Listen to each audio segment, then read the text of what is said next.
I'm somewhere in the middle between you and Spencer. All right.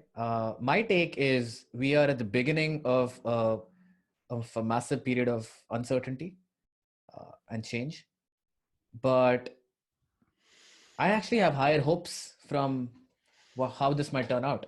Whereas what Spencer is saying is this is the beginning of a World War like multi-year period of uncertainty. Okay. Uh, and in some sense, it does make sense because if you were to be very truthful about how capable we are as a civilization, we probably are only as capable as uh, we need to be to contain it over, let's say, 5 years.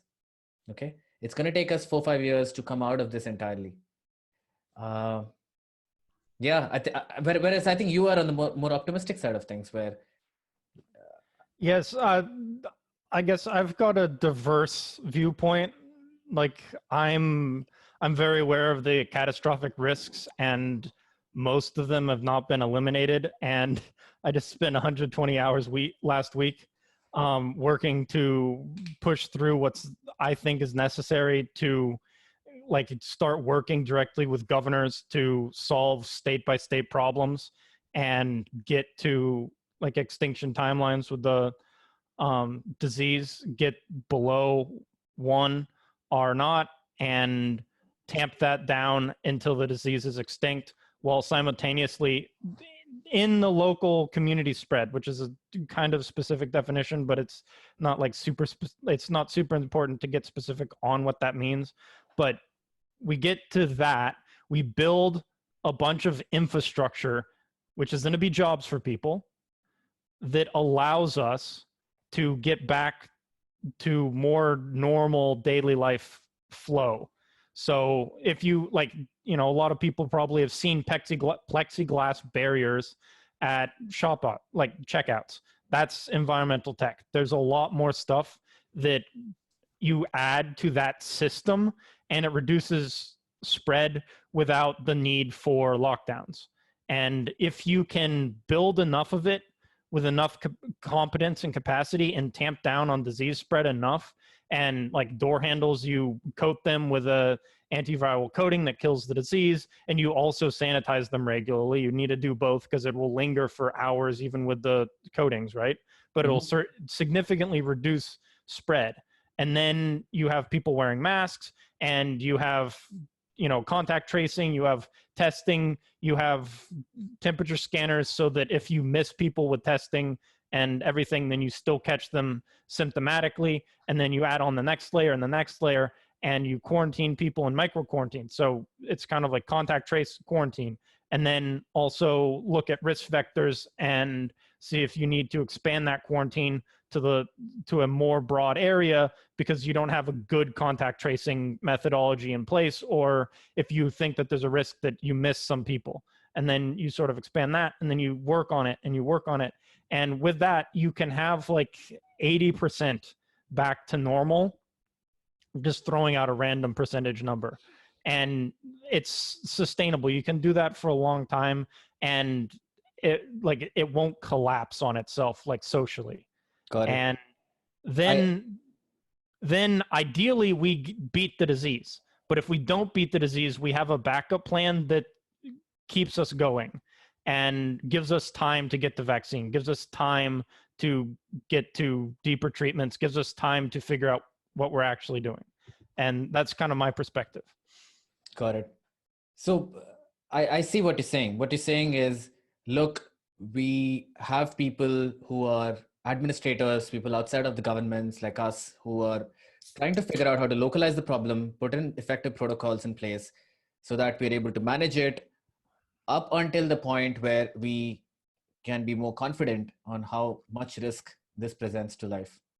Yeah, that's fair.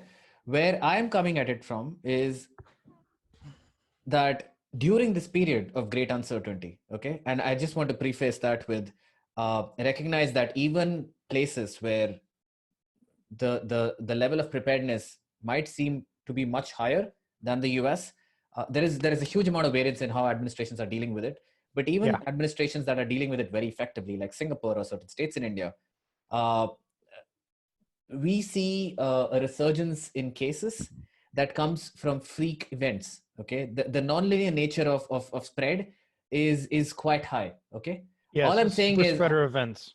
absolutely right. So super spreader 100%. events, and people congregating, certain religious functions happening, or private festivals happening, and each of these add up to a pool risk that is quite high for the geography as a whole.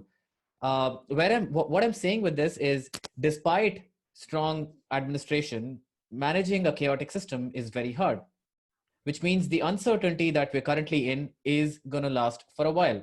So could Yep. it be 6, 18 months, 24, 36 months? We don't know. Let's say it's a year and a half, aggressively speaking, right? Of course, conservatively, it probably is longer.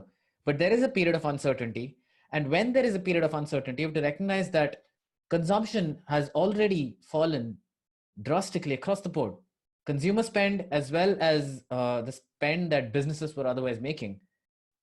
Modern economy is highly global, highly interconnected, but it is also, in someone else's words, a cyclist on LSD. Like you have to keep you have to keep pedaling to keep the trip on.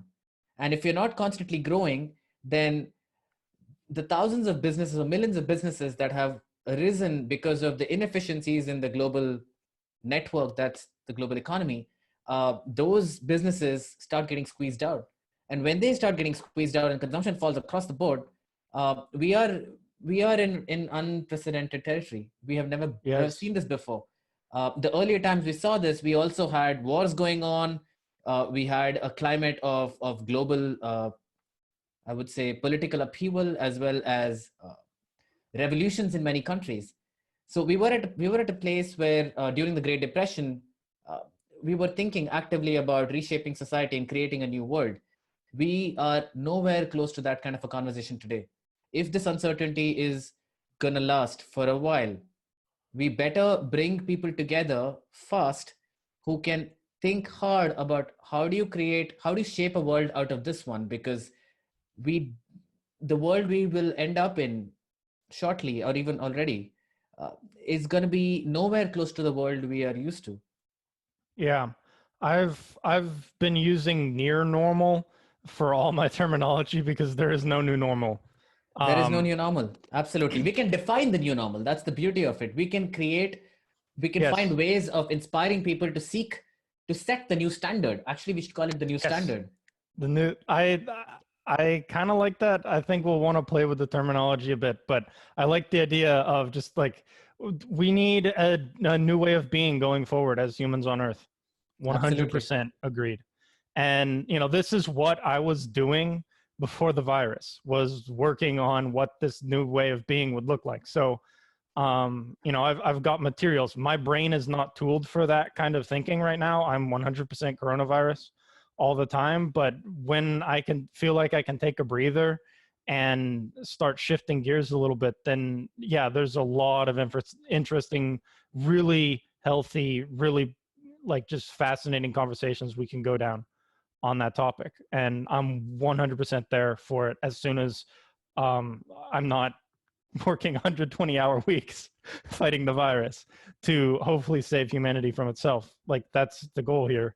But it's you can't be too distracted by the end goal if the immediate goal has catastrophic risks attached to it. And that's what I'm looking at right now.